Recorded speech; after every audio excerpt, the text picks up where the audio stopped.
प्यारे दोस्तों, आज रात हम आपके लिए एक ऐसी कहानी लेकर आए हैं जो आपके रोंगटे खड़े कर देगी और आपके दिल को चीर कर रख देगी। यह कोई साधारण किस्सा नहीं, बल्कि एक ऐसा सच है जो आसमान को भी शर्मसार कर देगा। सोचिए, एक ऐसी दुनिया जहां भरोसा धोखे में बदल जाए, जहां सबसे प्यारा चेहरा सबसे खतरनाक राक्षस बन जाए। 3 मासूम बहनें जिन्होंने दुनिया की हवा भी नहीं छुई, एक ऐसी साजिश का शिकार हो जाती हैं कि पूरा गांव कांप उठता है। यह सब किसने किया? उनका बाप, भाई या कोई करीबी जिस पर था अंधा भरोसा?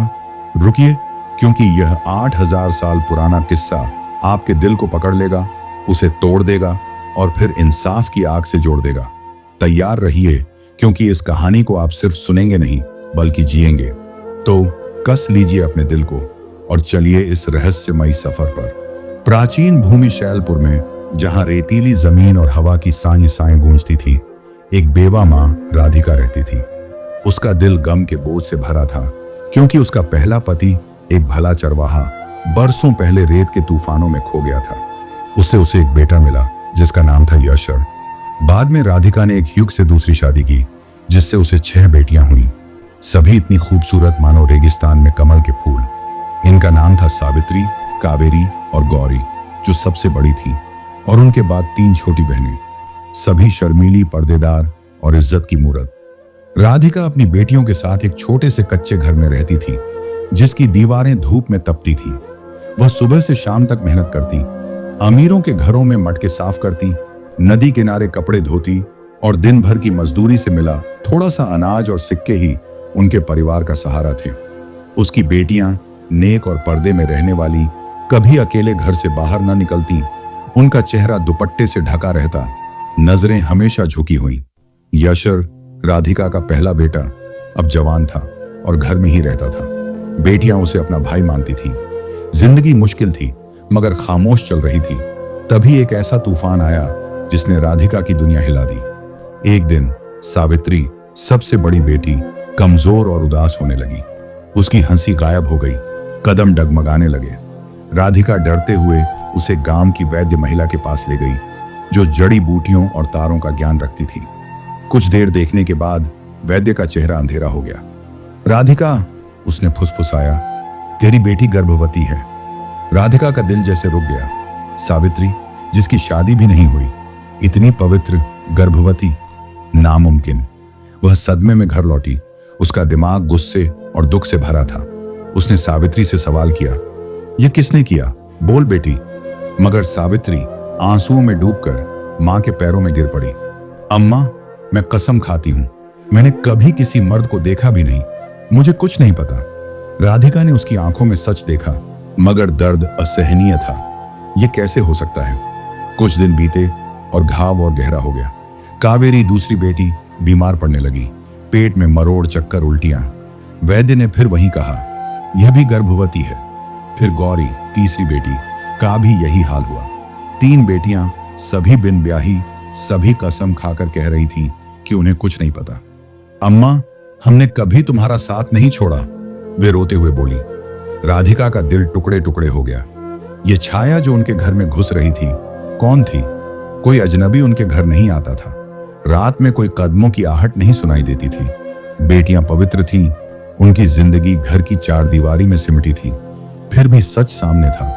राधिका के आंसुओं ने जमीन को भिगो दिया। उसने अपने दिल को टटोला, मगर कोई जवाब न मिला।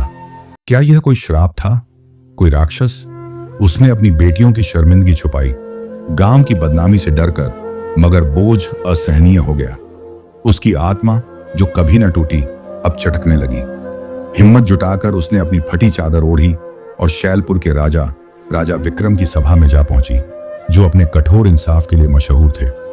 सभा में याचियों की भीड़ थी, हवा में अगरबत्ती की खुशबू और फुसफुसाहटें। राजा विक्रम पत्थर के सिंहासन पर बैठे थे, उनकी आंखें बाज जैसी तेज। राधिका भीगी आंखों, धूल से सने कपड़ों और नंगे पांव सभा में दाखिल हुई। वह राजा के सामने गिर पड़ी। उसकी आवाज टूट रही थी, इंसाफ हे राजा, मेरी बेटियों की जिंदगी बर्बाद हो गई और मुझे नहीं पता किसने किया। सभा सन्न रह गई, मगर राधिका का दर्द सबको चुप करा गया। राजा उसके दुख से हिलकर आगे झुके। बोलो मां, कौन सा दुख तुम्हें यहां लाया? राधिका रुकी, उसकी नजरें इधर उधर दौड़ी। हे राजा, यह बात इतनी शर्मनाक है कि सबके सामने नहीं कह सकती। मैं अकेले में बोलना चाहती हूं। सभा में खुसुर पुसुर हुई, मगर विक्रम ने उसके दर्द को भांपकर सबको सभा से जाने का हुक्म दिया। एक निजी कक्ष में, जहां मिट्टी के दिए जल रहे थे, राधिका ने अपना दिल खोल दिया। मैं एक बेवा हूं हे राजा। मेरे पहले पति से मेरा एक बेटा यशर है जो मेरे साथ रहता है। मेरे दूसरे पति जो अब नहीं रहे से मुझे 6 बेटियां हुई। मैं उनके लिए मेहनत करती हूँ, मटके साफ करती, कपड़े धोती। मेरी बेटियां पवित्र हैं, पर्देदार, कभी अकेले बाहर नहीं गई। फिर भी मेरी 3 बेटियां सावित्री, कावेरी, गौरी गर्भवती हैं और वे कसम खाती हैं कि उन्हें कुछ नहीं पता। उसकी आवाज टूट गई। यह कौन कर रहा है? कैसे? मैं आपसे विनती करती हूँ, उस दरिंदे को ढूंढिए जो मेरी बेटियों की इज्जत लूट रहा है। राजा विक्रम का चेहरा सख्त हो गया। यह कोई छोटा गुनाह नहीं, यह मेरे राज्य पर धब्बा है। उन्होंने कसम खाई, अगर शैलपुर में कोई राक्षस छुपा है तो मैं उसे बाहर लाऊंगा और सबके लिए नजीर बनाऊंगा। राधिका कांपते हुए झुकी और उम्मीद की किरण लिए लौट गई। राजा ने अपने वजीर नीलम को बुलाया, जो चतुर और वफादार था। नीलम, इस धरती पर एक शिकारी घूम रहा है जो मासूम जिंदगियां बर्बाद कर रहा है। हमें उसे बेनकाब करना होगा। नीलम की आंखें चमकी। मेरे राजा, दीवारों के भी कान होते हैं। मेरे पास एक योजना है, मगर यह गुप्त रहनी चाहिए। उन्होंने एक जाल बिछाने की रणनीति फुसफुसाई। विक्रम ने सिर हिलाया। अब करो और अभी करो। उसी रात नीलम अंधेरे में छुपकर राधिका के घर एक उग्र शिकारी कुत्ते के साथ पहुंचा, जिसकी आंखें अंगारों सी थीं। राधिका चौंक कर दरवाजा खोली। वजीर, इस वक्त और यह जानवर? नीलम की आवाज स्थिर थी। मां, यह कुत्ता तुम्हारे घर की रखवाली करेगा। आज रात हम उस राक्षस का शिकार करेंगे।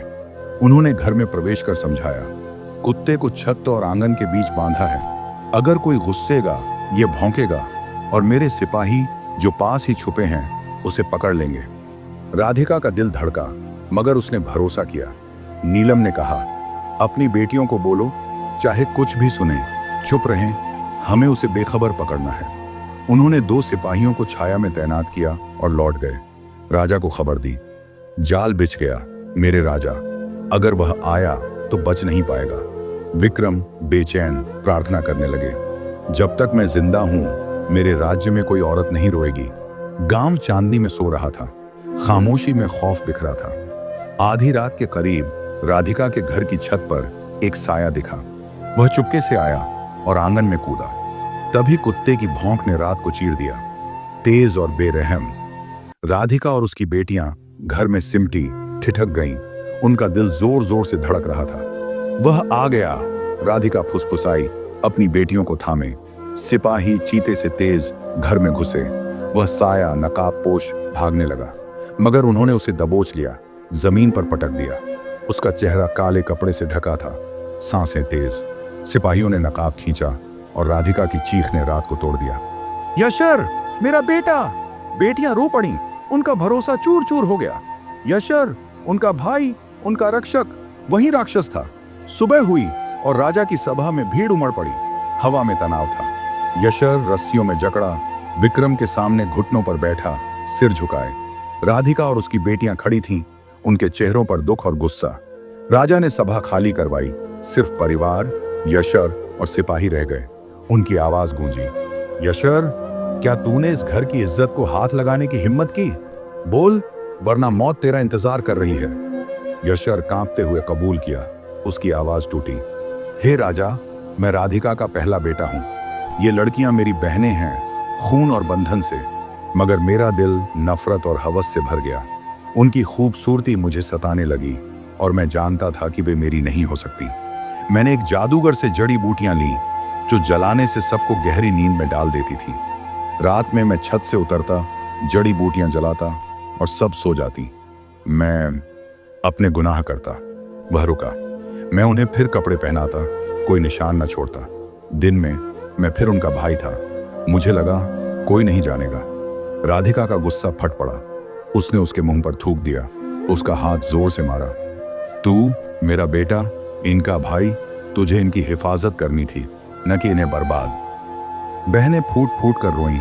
उनकी मासूमियत उसी ने चुराई जिस पर वे भरोसा करती थीं। विक्रम की आंखें जल उठीं। तू इंसान नहीं, राक्षस है। उन्होंने नीलम को इशारा किया, जिसने अपनी तलवार खींची। एक ही वार में यशर का सिर धड़ से जुदा हो गया। उसका शरीर पत्थर के फर्श पर गिर पड़ा। इंसाफ हो चुका था, तेज और बेरहम। सभा में सन्नाटा छा गया। सच का बोझ सबको कुचल रहा था। विक्रम ने राधिका की ओर देखा। उनकी आवाज नरम थी। माँ, अगर तुम पहले आती शायद 2 बेटियां बच जाती, मगर यह जान लो, तुम्हारी बेटियां अकेली नहीं रहेंगी। उन्होंने 3 नेक जवान चुने, ईमानदार, धनवान और दयालु, और उनकी शादी सावित्री, कावेरी और गौरी से करवा दी। उन्हें सोना, जमीन और इज्जत बख्शी। राधिका उनके पैरों में गिर पड़ी, आभार में रोते हुए। हे राजा, तुमने मेरी बेटियों को नया जीवन दिया। विक्रम ने उसे प्यार से उठाया। जब तुम्हारी छोटी बेटियां जवान हों, मुझे बताना। शैलपुर में कोई बेटी असहाय नहीं रहेगी। हर माँ मेरी माँ है, हर बेटी मेरी बेटी। और इस तरह एक इंसाफ पसंद राजा ने एक टूटे परिवार को जोड़ा, यह साबित करते हुए कि कोई राक्षस सच की रोशनी से नहीं छुप सकता।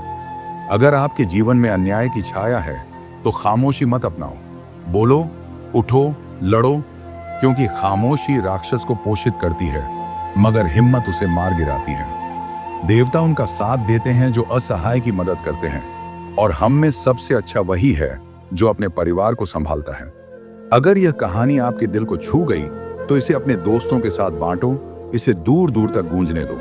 और ऐसी और कहानियों के लिए हमसे जुड़ें जो दिल को जगाती हैं। देवता आपका मार्गदर्शन करें और इंसाफ हमेशा जीते।